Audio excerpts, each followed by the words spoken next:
kalau kegiatan investasi justru memicu penderitaan, justru memicu kondisi yang tidak sehat. Bakal calon presiden dari Koalisi Perubahan Anies Baswedan menanggapi soal konflik di Pulau Rempang, Batam, Kepulauan Riau.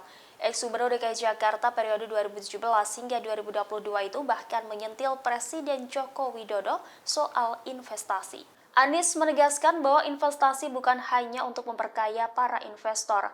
Demikian disampaikan Anies Baswedan saat konferensi pers di DPP PKS pada Selasa 12 September. Menurut Anies, investasi harusnya meningkatkan kesejahteraan bagi warga negara Indonesia. Ia menilai keadilan mestinya dijadikan basis investasi.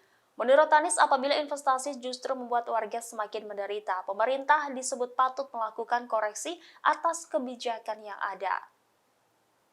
Ex-Gubernur DKI Jakarta itu menilai upaya damai perlu dilakukan dalam konflik semacam di Pulau Rempang. Anies mengatakan pemerintah harus melibatkan warga dan memberikan waktu yang lama untuk berdialog mencari kesepakatan. Anies selalu membagikan pengalamannya saat memimpin Jakarta.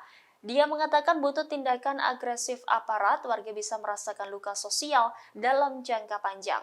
Oleh sebab itu, Anies mendorong pemerintah dan aparat untuk menahan diri. Sebab apabila pemerintah melakukan pendekatan berkeadilan, diyakininya suasana yang sejuk dan kondusif akan tercipta.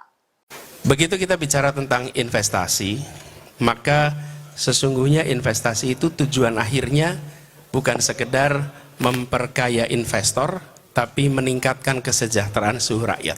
Nah, kalau kegiatan investasi justru memicu penderitaan, justru memicu kondisi yang tidak sehat di dalam kesejahteraan rakyat, maka ini perlu ada langkah-langkah koreksi.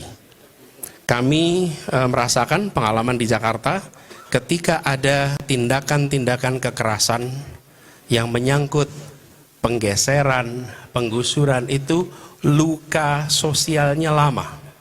Kamu akuarium, datang ke sana, kita akan ketemu dengan mereka yang memiliki luka yang amat dalam.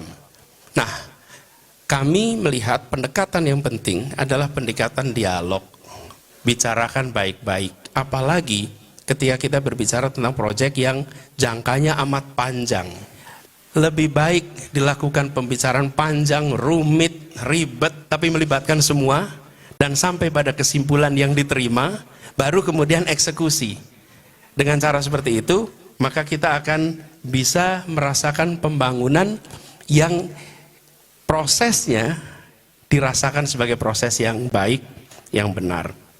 Dan bila kita yakin bahwa pendekatan mengandalkan keadilan itu dijalankan dengan benar, dan kami yakin itu, maka ketenangan, keteduhan akan hadir. Terima kasih sudah nonton, jangan lupa like, subscribe, dan share ya.